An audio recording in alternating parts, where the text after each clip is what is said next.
Hi everyone, hope you are staying safe and staying inside. I myself am about to have a homemade haircut, so this might be my last video on LinkedIn for a few weeks. You might be aware that in the early hours of Saturday morning, the government updated their guidance on the coronavirus job retention scheme. This is the third revision now. Some clarification has been given in certain areas, and I think in some cases the position has been entirely reversed. So the first point to make you aware of is the opening paragraphs, which used to be all about using the scheme as an alternative to making redundancies or laying off. The scheme is much wider than this now, so it states if you cannot maintain your current workforce because your operations have been severely affected by coronavirus, you can furlough employees. In the next paragraph, all employers are eligible to claim under this scheme, and the government recognises different businesses will face different impacts from coronavirus. So it's important to note that the scheme is not simply limited to those who would otherwise be made redundant anymore. The scheme is there to allow you as the employer flexibility in your workforce planning temporarily, and as long as no work is provided to some or all of your employees, these individuals can be furloughed. It's been confirmed that apprentices can be furloughed, but any time they spend training must be paid at the relevant minimum wage. There is now a link to detailed guidance for employers on breaks in learning, the encouragement of remote learning, and keeping records. The simplest option for an employer would be to get in touch with the learning provider if you are going to furlough an apprentice and understand whether that can continue or whether the period of learning may have to be suspended for a period of time. There has been no change to the requirement for employees to have been on the company's payroll on the 28th of February 2020 in order to be eligible for furloughed status. There was a lobby to try and move that date later on because hundreds, if not thousands, of employees will be ineligible simply because they've started a new job after the 28th of February, but that position has not changed. However, the scheme has been widened to counteract the above problem to an extent, by stating if you made employees redundant or they stopped working for you on or after the 28th of February, you can now re-employ them, put them on furlough and claim for their wages through the scheme. So the bringing back of ex-employees was previously limited in the guidance to those who were made redundant after the 28th of February. It now appears that anybody who left for whatever reason after the 28th of February could be brought back onto the payroll and then subsequently furloughed. That does present problems of its own, though. For example, people who have been dismissed for gross misconduct, would an employer want them back on the payroll? For those who are brought back, the employer will still have to foot those wages for a certain period of time before the scheme pays out, and continuity of employment is likely to be preserved, so it may well be difficult to subsequently dismiss an employee who had already left. Employees who are shielding in line with public health guidance or need to stay at home with someone who is shielding can be furloughed. That was the position under the previous guidance, which carved this out for shielding workers. But it now states if they are unable to work from home and you would otherwise have made them redundant. So it's unclear why there is now this requirement to demonstrate they would otherwise have been made redundant when this wasn't in the guidance previously.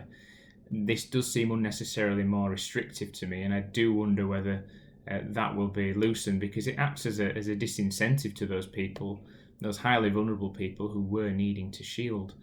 The guidance does confirm that employees that need to look after children can be furloughed. No restrictions on this compared to those who are shielding, so it does seem quite a strange addition to the guidance there.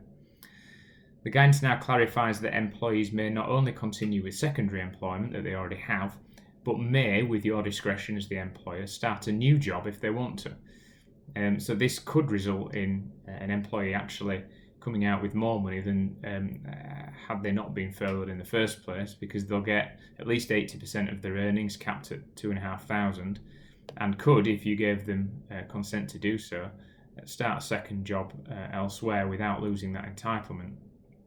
There's some important guidance on calculating pay for furloughed workers. Previously, the guidance explicitly stated that fees, bonuses and commission were expressly excluded from the calculation.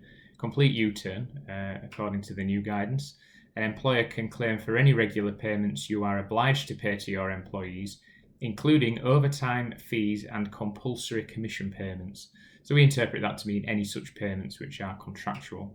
Now, discretionary bonuses and discretionary commission payments should be excluded, and the cost of non-monetary benefits, including taxable benefits in kind, so company car, for example, and any benefits provided through a salary sacrifice scheme, such as enhanced pension contributions, are excluded when calculating salary. Now, that gap in the guidance does suggest that monetary benefits, so something such as a car allowance, is included when calculating salary. The guidance now states that employers have to evidence furloughing by way of a written agreement, and this must be retained for 5 years. We assume that this is in place to ensure that on any subsequent HMRC inspection, the business can hold records that show when and on what terms an employee was furloughed. Importantly, for a lot of employers, the guidance clarifies employees can be furloughed multiple times, but each separate instance must be for a minimum period of 3 consecutive weeks. So after those 3 weeks have lapsed, an employee can be brought back. You can rotate with other furloughed workers, other colleagues, and furlough those, and you can subsequently place your furloughed worker back onto that leave, assuming they've served 3 weeks in the first place. Once a claim is submitted, HMRC have clarified that they will pay this by backs to the company's nominated account. I've updated the FAQs that we've prepared previously. They'll be on another LinkedIn post. They'll go onto our website as well for anybody to see. The additions have been made in red font. Can't rule out that there won't be any further revisions whilst HMRC are working on the online portal. As well, I think it's important to note that some questions remain unanswered. The common ones that we receive largely at the moment relating to annual leave, can that be taken during furlough status? We say a cautious yes at the moment.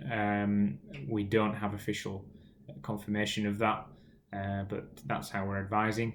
If an employee TUPI'd across, so under the transfer undertakings regulations, if they transferred across after 28th of February, can they be furloughed? That's not commented on.